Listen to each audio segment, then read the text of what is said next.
কতটুকু রেখাপাত করলে একটা লোক বলতে পারে ইয়া রাসূলুল্লাহ আমি জিনা করেছি, আমি বিবাহিত, আমাকে পাথর মেরে হত্যা করুন? সুবহানাল্লাহ বলেন। হাদিসের কোন কিতাবের মধ্যে আপনারা পাবেন না সাক্ষী নিয়া মুহাম্মাদুর রাসূলুল্লাহ অথবা সাহাবা আজমাইন কাউকে পাথর মেরে হত্যা করেছেন।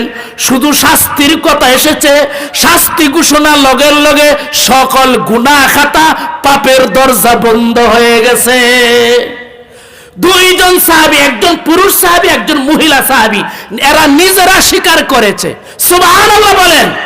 নিজেরা স্বীকার করেছে, নিজেরা বলেছে ইয়া রাসূলুল্লাহ ইসলাম রে আপনারা ভুল ধরেন না।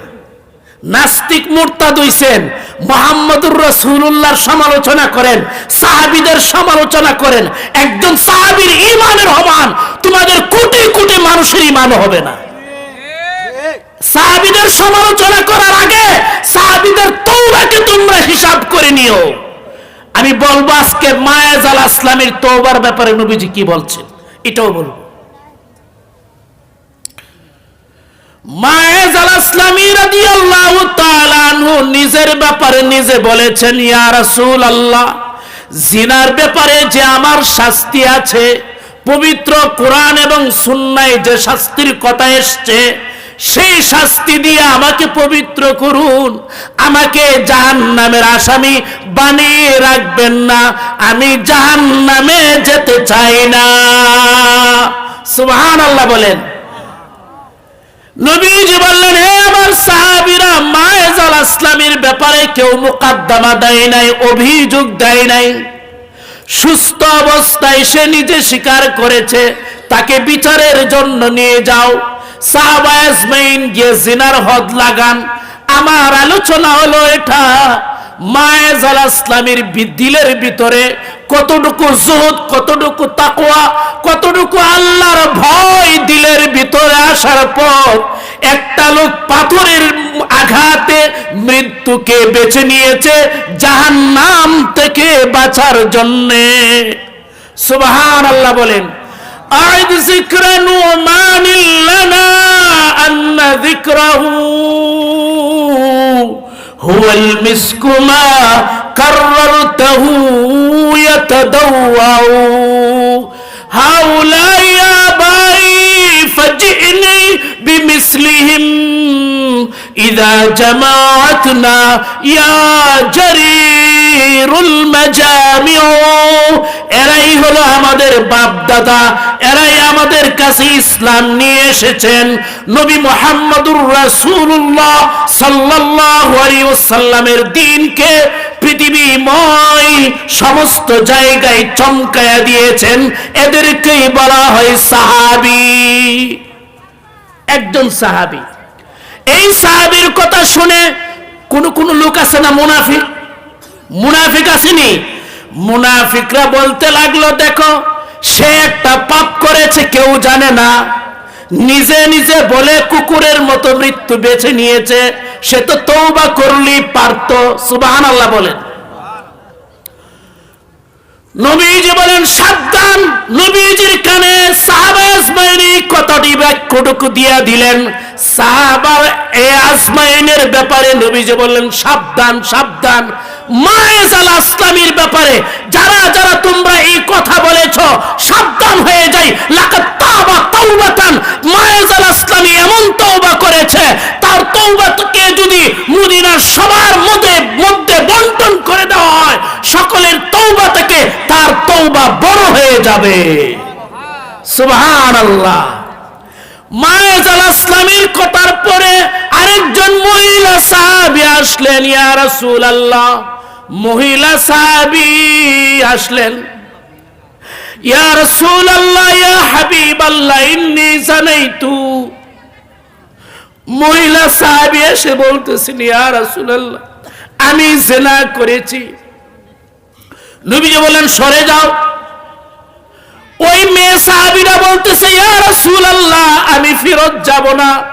আপনি মায়েজ আল আসলামীকেও ফেরত পাঠাতে চেয়েছিলেন, সে দুনিয়ার শাস্তিকে গ্রহণ করে আখিরাতে সে জান্নাতের বাসিন্দা হয়ে গিয়েছে। ইয়া রাসূলুল্লাহ, আপনি আমাকে পবিত্র করুন। তবে ইয়া রাসূলুল্লাহ, আমার পেটে জিনার কারণে বাচ্চা এসে গেছে। নবীজি বললেন, তুমি দোষ করেছো, তোমার পেটের বাচ্চা কিন্তু দোষ করেনি। তোমার যখন গর্ভ খালাস হবে, বাচ্চা যখন দুনিয়াতে আসবে, তখন আমার সাথে আয়েশা যোগাযোগ করিও। সুবহানাল্লাহ বলেন। ওই মহিলা সাহাবীর বাচ্চা যখন প্রসব হলো, বাচ্চা নিয়ে নবী করিম সাল্লাল্লাহু আলাইহি ওয়াসাল্লামের দরবারে চলে আসলেন। এতদিন হলো কেউ তাকে ধোঁকা দিয়া দুনিয়ার ভালোবাসা ধুকাইতে পারে নাই। এতদিন হয়ে গেল দুনিয়ার মায়া তার ভিতরে যায় নাই। এতদিন হয়ে গেল দুনিয়াতে বেঁচে থাকার তার খায়ের জন্মাই নাই। এতদিন হয়ে গেল আল্লাহর দরবারে পবিত্র হয়ে যাবে সেই বাসনা তার কখনো দূর হয় নাই। বরং যে কয়টা দিন দুনিয়াতে ছিল, দুভুক সিনা তরফতা রাহতা থা, এই মেয়ে কান্নাকাটি করতো, আল্লাহ আমি পবিত্র বদন নিয়ে কবে তোমার সাথে সাক্ষাৎ করব। সুবহানাল্লাহ বলেন। মুসলমান তো হইছে নই, সাহাবা ইসমাইলের আদর্শ ভিতরে লালন করেন। ওই মহিলা সাহাবী দৌড়ে চলে আসলেন, ইয়া রাসূলুল্লাহ, আমার প্রতিটা দিন প্রতিটা রাত আকাঙ্ক্ষা ছিলাম, তামান্না ছিল, বুকটা সব সময় বেকুল থাকতো, বুকটা সব সময় আকুল থাকতো, কবে আমি আমার রবের সাথে সাক্ষাৎ করব।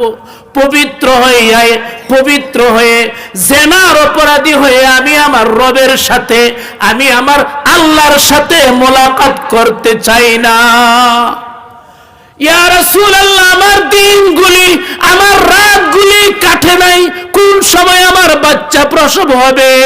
এই তো দেখেন আমার ফুটফুটে বাচ্চাটি প্রসব হয়েছে। ইয়া রাসূলুল্লাহ, আমাকে পবিত্র করুন, পবিত্র করার হুকুম করুন। আমি নাপাক জিন্দেগি নিয়ে গুনাহগার হইয়া আমি আমার আল্লাহর সাথে সাক্ষাতে যেতে চাই না। ইয়া রাসূলুল্লাহ, জিনাকারিনী হিসাবে, পাপী হিসাবে আমি আমার রবকে আমি আমার চেহারাটা দেখাইতে চাই না। আপনি বলেছেন যে ব্যক্তি গুনাহ থেকে তওবা করলো, কামাল্লা জামবালা, সে এমন হয়ে যায় যেমন ইতিপূর্বে সে পাপটা করেনি। সুবহানাল্লাহ। নবীজি বললেন, শোনো, তোমার বক্তব্য শুনেছি। নবীজি এই সাক্ষী নিয়া কারে ফাতর মারে নাই। সুবহানাল্লাহ বলেন। আইন করছেন, সব ঠিক হয়ে গেছে। আইন করছেন, কি হয়ে গেছে? সব ঠিক হয়ে গেছে। ওই মহিলা সাহাবী বললেন, ইয়া রাসূলুল্লাহ, এই তো আমার বাচ্চা। নবীজি বললেন, এবার যদি তোমাকে হদ লাগানো হয়, তোমার বাচ্চার কি হবে? তোমার বাচ্চাকে কে দুধ পান করাবে? তুমি চলে যাও, তুমি তোমার বাচ্চাকে গিয়া দুধ পান করাও। বাচ্চা যখন দুধ ছেড়ে দিবে, অন্য খাবার গ্রহণ করবে, তখন তুমি আবার আমার কাছে আসিও, তখন জিনার বিচার হবে। ওই মহিলা সাহাবী চলে গেলেন, বাচ্চাকে দুধ পান করাইতে লাগলেন। আর বাচ্চাকে 6 মাস পরে আমাদের মায়েরা খিচুড়ি খাওয়ায় না, অন্যান্য খাবার দেওয়া শুরু করলেন। আর ওই মহিলা সাহাবী রাত্র দিনে কান্নাকাটি করতে, না হারে আমার বাচ্চা কবে অন্য খাবার গ্রহণ করবে, রুটি কবে খাবে, অন্য খাবার খিচুড়ি কবে খেতে পারবে, দুধের বিকল্প খাবার কবে গ্রহণ করবে। আর আমি নবীর সামনে গিয়ে শাস্তিকে মাথা পেতে নিয়ে নিব। সুবহানাল্লাহ। সাহাবী হইতে চাও? কোন সাহাবীর যে লক্ষ লক্ষ সাহাবীর ব্যাপারে কোন সাহাবীর জিনার কথা কিতাবের মধ্যে নাই, 2 জনের দ্বারা হয়ে গেছে। 2 জন সাহাবী আল্লাহকে এতটুকু ভয় করেছেন, রাসূলের সামনে নিজেদের কিভাবে আত্মসমর্পণ করিয়েছেন। পৃথিবীর ইতিহাসে এত বড় তওবা, এত বড় আত্মসমর্পণ কেউ নজির দেখাতে পারবে না। কথা বুঝতে পেরেছেন? কিয়ামত তক চ্যালেঞ্জ আজরাহা, কিয়ামত পর্যন্ত চ্যালেঞ্জ রইল, সাহাবীওয়ালা তাকওয়া সাহাবীদের মতো মুত্তাকি কোন লোক যদি পৃথিবীতে থাকে, আপনা থেকে আপনার সাহাবী, তোমরা আবু বকরের কথা শুনেছো, উসমানের কথা শুনেছো, উমরের কথা শুনেছো, আলীর কথা শুনেছো, মায়েজাল আসলামীর কথা, একজন মহিলা সাহাবীর কথা নামও জনগণ জানে না।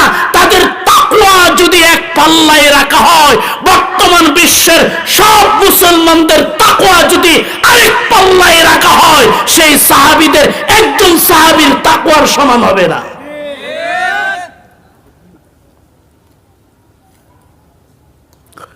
ওই সাহাবী, মহিলা সাহাবী রুটি খাওয়ানো শুরু করলেন। রুটি খাওয়াইয়া যখন 1 বছর গিয়া 1.5 বছর, 2 বছরের কাছাকাছি বাচ্চাটা পরিপূর্ণভাবে অন্য খাবার গ্রহণ করেছে, মায়ের দুধ ছেড়ে দিয়েছে, তখন ওই মহিলা সাহাবী তার বাচ্চাকে নিয়ে নবীর দরবারে আবার শাস্তি পেতে নেওয়ার জন্য চলে এসেছে। 3 বার আসছে, আমাকে পাথর মেরে হত্যা করুন ইয়া রাসূলুল্লাহ, আমি তওবা করতে চাই, আমি আল্লাহর দরবারে একজন পরহেজগার হয়ে, আল্লাহওয়ালা হয়ে, আমি অপরাধী হয়ে আল্লাহর দরবারে আমি উঠতে চাই না। ওই মহিলা কিতাবের মধ্যে আসছে। আহা, আমি যদি হাদিসের মর্মটা আপনাদের সামনে পূর্ণভাবে তুলে ধরতে পারতাম। ওই মহিলা সাহাবী বাচ্চাটাকে দেখাইয়া বাচ্চাটার একটা হাতে রুটি দিছে, রুটি দিয়া বাচ্চাটাকে বলছে, আব্বু তুমি খাও, রুটিটা ছিঁড়ে ছিঁড়ে খাও।